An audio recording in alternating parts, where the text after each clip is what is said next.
What is up, you guys? It is now the middle of November, and unfortunately for ESPN and Laker fans alike, their team remains awful. Currently, the Lakers sit at 3 wins and 10 losses, good enough for second to last in the West. Their only saving grace early in the season of playing elite defense through max effort has completely vanished. The experiment of moving Russell Westbrook to the bench has also failed to lift the team any, and the team is still shooting an abysmal 30% from long range, which is dead last in the NBA. Going into the year, most people believed this team was not constructed well enough to chase a title, but many like myself thought they would at least manage to make the play-in thanks to their talent of their big three. But with every passing day, that is looking more and more like a long shot. What's worse is the lack of direction from here the franchise seems to have. This is a win-now roster that cannot win. So how would I fix it if I somehow woke up tomorrow as the general manager of the NBA's most famous team? I would trade Anthony Davis. A lot of people are coming around on the belief that Davis has to go. As a number 2 option on the team's offense, he is struggling more now than ever before. But still, 23 points, 10 rebounds, 2 blocks a game, shooting 56% inside the arc is elite. You've just got to ignore the chronic nagging injuries and the 25% three-point shot. Really, if Davis were to be more of a 3rd or 4th option on a team, as in someone whose job is to rebound, crash, roll, and play good defense, he would be spectacular. That is what I would be selling him as, a superstar role player.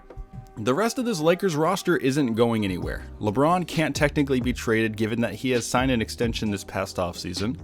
Westbrook may have the absolute worst single contract in the entire NBA. And then you do a quick scan of the rest of the roster and you have a hard time finding anybody who would log consistent court time with any of the other 29 NBA teams. And looking ahead, the Lakers have no young prospects to develop. Their best, quote, young player is the 23-year-old Lonnie Walker. And they have already traded away their 2023 and 24 first-round draft picks. The team really is stuck. So as the pretend GM of the team, I am prioritizing 2 things in a Davis deal. I want both something that will help this current team make a push towards the play-in, and I want future assets. The teams who Davis would be going to would have win-now guys to spare, and some young players / draft picks they are not counting on. Please know that with all of these 5 potential trades, there are draft picks going to the LA Lakers. I'm just not necessarily going to dive too deep into the specifics of those. So without any further ado, here are my 5 potential Anthony Davis trades. First up, I'm going to be selfish and send Davis to my actual favorite team as a fan, the Phoenix Suns, in exchange for DeAndre Ayton and Jay Crowder. From the Lakers' point of view, Ayton at 24 years old is a much better 3+ year plan than AD. Ayton has shown early in his career the ability to be an elite scorer thanks to his elite shot creating ability within 10 feet. And in more recent years, he has worked up his jump shot to now shooting 3s at somewhat of a reliable rate. Of course, you may be wondering why the Suns would want to give this up, but if you watch Suns games, you would realize Ayton doesn't want to be on the team. It is obvious by his poor body language, poor effort on the defensive end, and increasing timidness on the offensive end. The guy checked out the moment the team decided not to give him the max extension that he wanted. With LA, I would expect Ayton's foggy mind to clear and his on-court performance to improve to what it actually should be right now. In Jay Crowder, I feel as though he is a bit of a Lou Williams type. Crowder has been on a lot of good teams, and yet every time he goes to a new team, it seems like they cannot wait to get rid of him. The reality of Crowder, for someone who has actually watched him play over 3,000 minutes, is he is an average shooter, and at best an average defender, who does step up in the big moments sometimes.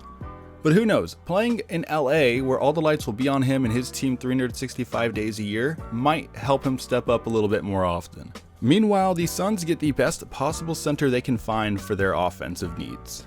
An efficient rim attacker and rebounder who will actually make plays on the defensive end. Plus, it is scientifically proven that Davis does best when playing alongside a traditional point guard. Chris Paul is exactly that. This deal would make both teams better immediately, and the draft picks plus Ayton would give the Lakers something to look forward to going forward. The next trade I have sees Davis going to the fellow Western Conference supposed contender who is off to a poor start and in need of something to switch it up. Davis to the Golden State Warriors in exchange for Draymond Green, James Wiseman, and Jonathan Kuminga. Like I said, the Warriors are not doing very well. They currently sit at 5 wins, 8 losses. Also not even in the play-in. This deal only gets done if this slow start they're currently going through holds true for however long the front office needs to see before they make a drastic move. Their Hall of Fame trio is looking old, and their young assets acquired during their brief spell at the bottom of the league are not turning out to be even rotation pieces. Also, the team has already committed long-term to Jordan Poole and Andrew Wiggins. This leaves Green hung out to dry. I personally don't think of Green as a big piece to a winning team in 2023, but he is a much better passer and on-the-floor defensive player than Davis, and he is at the very least usually healthy. Also, I like his 2-year deal more than Davis's 3-year deal. He would help with at least making the Lakers a little more competitive than they currently are. And the young guys, Wiseman and Kuminga, are potentials. Neither have shown very much in their short NBA careers thus far, but both were selected very high in their respective drafts. They should turn into good players. Perhaps a change in scenery would help with this. Meanwhile, Golden State gets the perfect center to complement Curry, Poole, and Clay.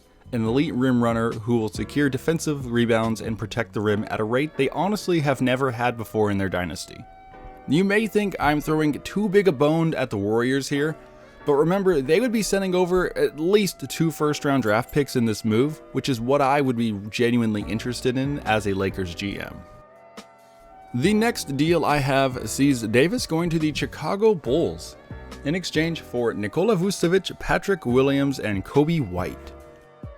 The Bulls, like the Lakers and Warriors, are supposed to be chasing a title right now, but their win now roster is struggling at 6 wins and 8 losses. The Bulls are a team that thrives with their guard play. DeMar DeRozan and Zach LaVine are stars who need the ball in their hands to create for themselves and others. I think the sample size though is plenty big enough to say that Nikola Vucevic doesn't fit well with them. Vucevic is a primary offensive creator who can score on just about anyone on the block, and he can space the floor nicely with his silky smooth 39% 3-point shot. And on a team like the Lakers, I think he'd become an amazing number 2 option as he gets force-fed the ball way more often than he currently is. And when the ball isn't in his hands, the gravity he is going to create, both inside and all the way out to perimeter, is going to be something that will greatly benefit his Laker teammates. This is something Davis does not have. And the combination of Williams and White I would like for the Lakers as future building blocks. Williams is a 21-year-old defensive piece who can both space the floor already and crash the offensive glass, and White is only 22. His offensive game is well known. He can shoot the NBA 3 and has solid creation abilities that should only continue to develop going forward. This trio would help the Lakers out immensely both right now and in the future. And then for Chicago, Davis is really the 5 they need. Someone who will not demand shots away from their 2 stars, but can still give you 20 points a night while rebounding and actually protecting the rim, which is something Vucevic simply cannot do. This deal makes a lot of sense to me. Next up, I have Davis going to the Toronto Raptors in exchange for OG Anunoby, Chris Boucher, and Thaddeus Young. Okay, this is a bit of an oddball one here because you likely are not thinking of the Raptors as a trade candidate for Davis, but please let me explain. Toronto is another team that wants to win, but as of right now is off to a lackluster 7-7 start. They have one glaring weakness on their roster and redundant borderline all-star talent at their wing positions. They need a real 5. Of course, you may be eagerly typing away to argue that Davis is not a 5, but unfortunately for you and everyone else, he is. He is a 5. We all need to get over that. Boucher is a smart defensive player who gives 110%, but he has major limitations physically that Davis simply does not have. Davis would be a monumental upgrade on both ends of the floor, and again, he wouldn't need to be a number 1 in Toronto, or 2, or even 3. They have a lot of scoring talent. For LA, Anunoby would be a lifesaver. I am not sure they necessarily want to give him up, but given the amount of hype surrounding Scotty Barnes, I am assuming Barnes is off the table. Anunoby is a talented shooter and elite perimeter defensive piece. He actually leads the entire league in steals per game as of me recording this. He is only 25 years old and he is locked up for the next 2 to 3 years. his impact in LA would be profound. Then Boucher, I know I was just ripping on him physically, but mentally he is elite. He is a reliable, durable, and aggressive rim protector, and offensively he possesses a solid three-point shot that AD does not have. Even if it is technically a downgrade at the 5, I think the specific skills and overall ability he would provide outweigh or at least come very close to what Davis is already giving the team. And Thaddeus Young is pretty much just a salary matcher, but he is still a positive influence in the locker room, and his presence may help develop the other younger guys who are more G League talent on the team to actually become NBA players. Nobody is talking about a Raptors Davis trade, but to me, I think it makes a lot of sense. And for my last trade idea, I have Davis headed to the Indiana Pacers in exchange for Miles Turner and Buddy Hield. Basically stealing the supposed Westbrook trade we keep hearing brought up. As of right now, Indiana is sitting at 6-6, better than where most had them starting the year, but still not really that good. The Pacers front office would only make this move in the situation where they give up on their team as it is currently constructed, but they still refuse to give up on the season. Turner is on an expiring deal, which means they need to either trade him or let him walk. In my opinion, the trade has always been the preferred choice. They just have a hard time finding someone who will actually help their current core to win. Trust me, my one inside source of the NBA tells me the Pacers have been trying to get rid of Turner for 3 years, but unfortunately for them, nobody wants him for anything decent in return. All that they can get are salary dumping deals. If I am making the calls though, I accept it. Turner is the tough body inside that the Lakers need, the rim protector who takes beatings, aka not miss games. And he can space the floor better than Davis with his 37% three-point shot. Hield, meanwhile, is just not needed in Indiana anymore. Benedict Mathurin and Chris Duarte have made him replaceable. That doesn't mean he isn't useful, he just is a little bit older than them. Hield is currently an 18-point per game scorer, shooting 40% from long range. The Lakers would kill for someone like that right now. These two would lift the Lakers back into the play-in contention. And Turner at 26 is still on the younger side, which helps him in the short-term future. And then they have the option to either extend him or let him walk and use the money for something else. The Pacers are looking for a big who does what Turner does, but better. And that is Anthony Davis.